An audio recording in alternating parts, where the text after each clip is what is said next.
Olá, gente querida! Reunidos mais uma vez em torno da Santa Palavra, que ilumina a nossa existência e nos dá sabedoria, alento e discernimento.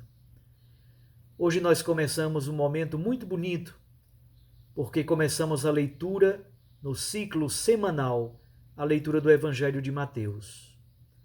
Nos domingos, lemos o Evangelho de Mateus, porque esse é o ano A da liturgia. Mas agora também passamos a ler o Evangelho de Mateus cotidianamente, nas leituras de cada dia do tempo da semana.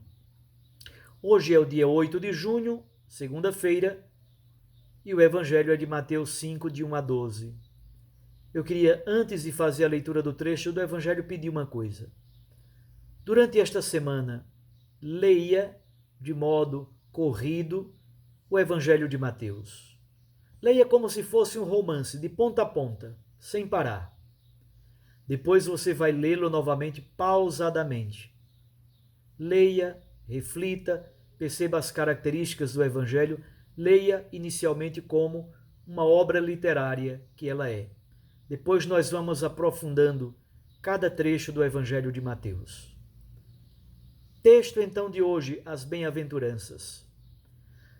Naquele tempo, vendo Jesus as multidões, subiu ao monte e sentou-se. Os discípulos aproximaram-se e Jesus começou a ensiná-los. Bem-aventurados os pobres em espírito, porque deles é o reino dos céus. Bem-aventurados os aflitos, porque serão consolados. Bem-aventurados os mansos, porque possuirão a terra. Bem-aventurados os que têm fome e sede de justiça, porque serão saciados. Bem-aventurados os misericordiosos, porque alcançarão misericórdia. Bem-aventurados os puros de coração, porque verão a Deus. Bem-aventurados os que promovem a paz, porque serão chamados filhos de Deus. Bem-aventurados os que são perseguidos por causa da justiça, porque deles é o reino dos céus.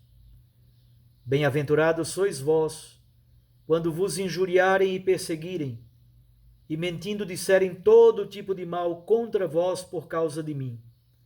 Alegrai-vos e exultai, porque será grande a vossa recompensa nos céus.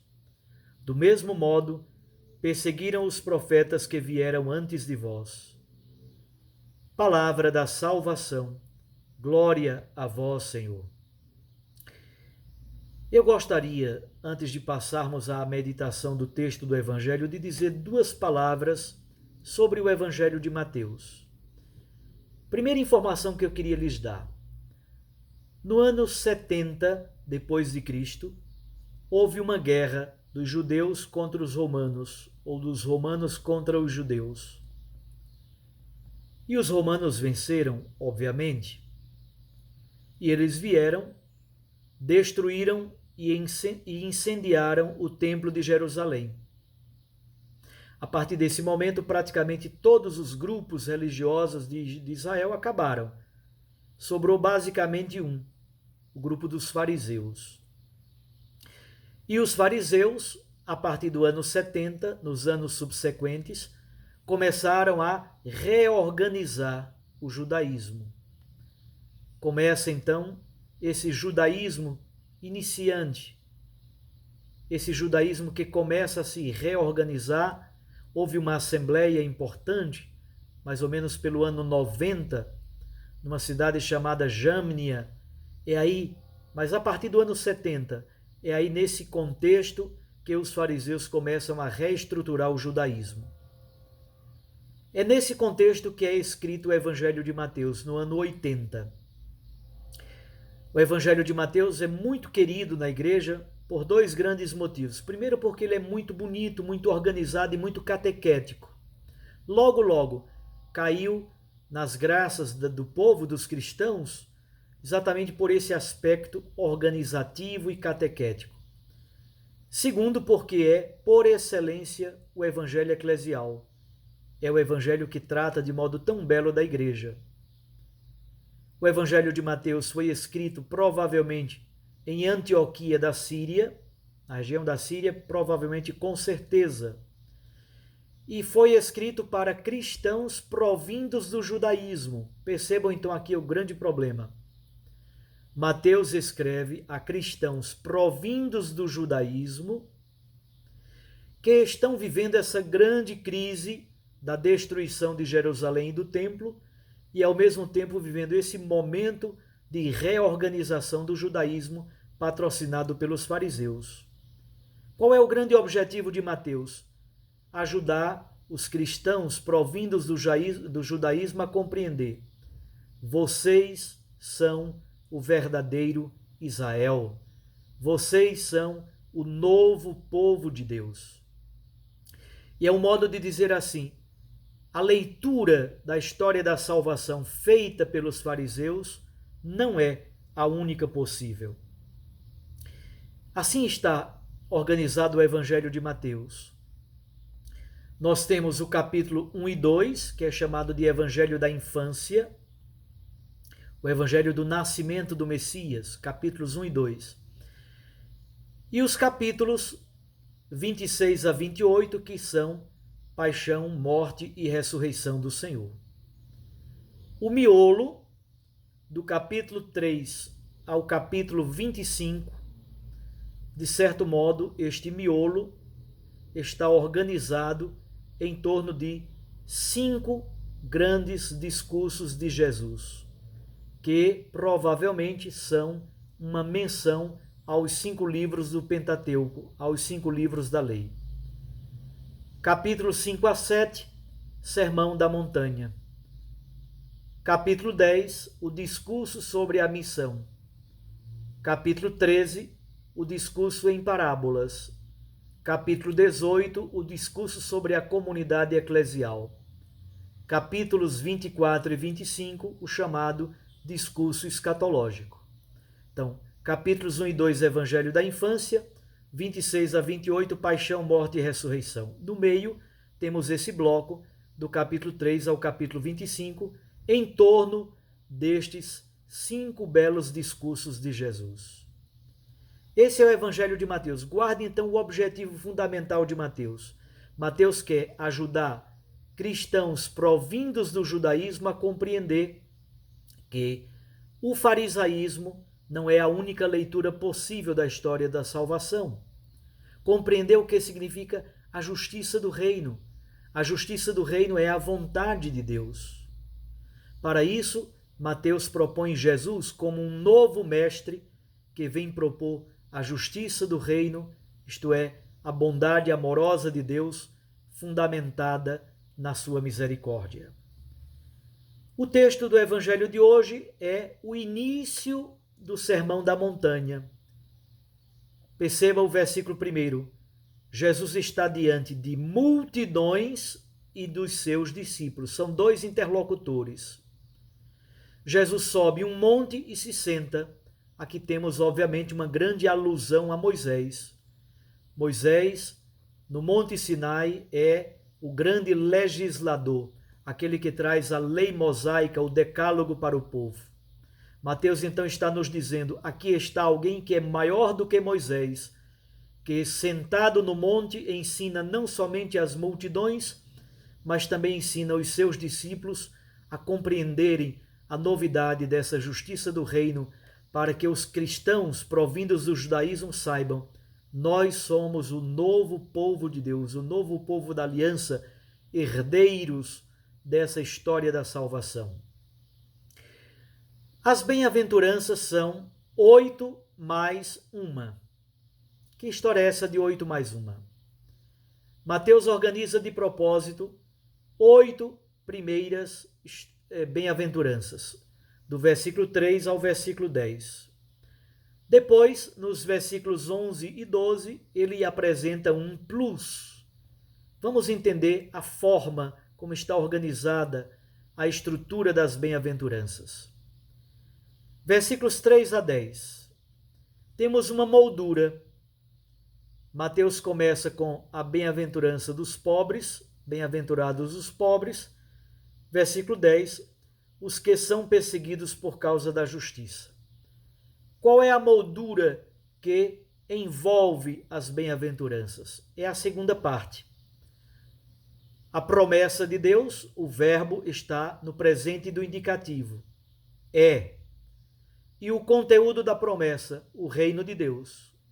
Então, bem-aventurados os pobres, porque deles é o reino de Deus. Então, o presente do indicativo e a promessa da possessão do reino de Deus essas duas características estão na primeira bem-aventurança, versículo 3, e na última bem-aventurança, versículo 10.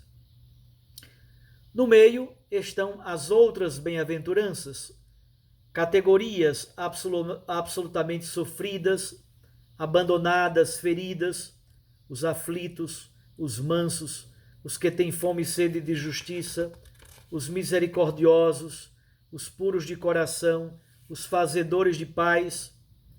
Jesus eleva estas categorias tão sofridas, tão abandonadas, eleva à categoria de felizes, de bem-aventurados. O Sermão da Montanha é, portanto, encabeçado, é introduzido pelas bem-aventuranças. Primeiro, Jesus se dirige nestas 8 bem-aventuranças na terceira pessoa do plural. Bem-aventurados eles, os pobres. Bem-aventurados eles, os mansos, os misericordiosos, aqueles que têm fome e sede de justiça. No versículo 11 há uma diferença fundamental. Jesus agora olha para os seus discípulos e diz: bem-aventurados sois vós. Há uma passagem da terceira pessoa do plural para a segunda pessoa do plural. Há uma passagem do discurso indireto, eles, para o discurso direto, olhando e contemplando os seus discípulos que estavam diante dele. Essa passagem é fundamental. E esses discípulos não são somente aqueles que estão lá diante de Jesus, são os discípulos de todas as épocas. Pobres no espírito, os que choram, os mansos, os que têm fome e sede de justiça, os misericordiosos, os puros de coração, os fazedores de paz, os perseguidos por causa da justiça. Os bem-aventurados do reino de Deus são aqueles que entraram na posse do reino, encontraram a felicidade não na riqueza, não no poder, não na violência, não na injustiça, não no ódio. Encontraram a felicidade e a bem-aventurança numa relação nova com o Deus da vida. As bem-aventuranças, então, nos colocam numa perspectiva completamente nova da história da salvação. Coloca-nos na perspectiva da vontade de Deus. E essa vontade de Deus, que é justiça, implica exatamente na prática do amor misericordioso. Prática da justiça, na verdade, no Evangelho de Mateus, é a prática da vontade de Deus, que é amor misericordioso. Jesus, como que joga o amor para o interior do ser humano, para a criação de um coração novo, de uma mente nova, de uma praxis nova, como foi anunciado pelos profetas, especialmente no capítulo 31 de Jeremias. Mas Jesus também radicaliza as exigências. Nos próximos dias, continuando a ler o Sermão da Montanha, vamos ver como ele radicaliza imensamente estas exigências, levando-as inclusive para o nível das relações sociais. É como que as bem-aventuranças são a nova constituição desse novo povo de Deus que nasce na montanha das bem-aventuranças. Pobres em espírito, a primeira bem-aventurança, nós poderíamos dizer que é uma espécie de síntese de todas as outras. A felicidade em Deus só pode provir dessa total dependência de sua vontade. O pobre em espírito, ptorros, como diz Mateus, é alguém de fato que está oprimido, que está curvado, como que rasteja, é alguém que é mendicante, é o necessitado, é aquele que é sem recursos para viver, destituído de saúde, de bem-estar, mas é sobretudo também destituído de influência, de honrarias, de posição. É o aflito, é o sem socorro, é o humilde. Mas numa palavra, ele é bem-aventurado, sobretudo, guarde isso no seu coração. A primeira bem-aventurança, pobres no espírito, é uma síntese de todas as outras. O pobre no espírito é aquele que sabe que só pode contar com Deus. Maria Santíssima é a pobre por excelência, porque ela coloca toda a sua existência no coração de Deus. Peçamos hoje a grande graça das bem-aventuranças. Nos desvistamos de toda pretensão, de toda injustiça, de toda violência, de toda agressividade, de todo ódio, de todo rancor. Vamos nos vestir destas características bonitas das bem-aventuranças do reino, que nos fazem homens novos, mulheres novas, homens e mulheres do reino de Deus, vestidos de felicidade, exatamente porque postos nessa dinâmica, no olhar, na dinâmica e no movimento que provém do coração do Senhor. Bem-aventurados sejamos todos nós, porque nos deixamos tocar por essa novidade absoluta que Jesus nos traz. Recorde sempre que essa palavra das bem-aventuranças aquece o coração e a Eucaristia nos lança para a missão. Deus os abençoe e os guarde, em nome do Pai, e do Filho, e do Espírito Santo. Fique com Deus, com sua Mãe Maria Santíssima. Até amanhã, se Deus assim nos permitir. E não esqueça, comece a leitura do Evangelho de Mateus e o leia de uma tacada só, como uma bela obra literária, mas pedindo também a luz do Divino Espírito Santo. Um abraço a você.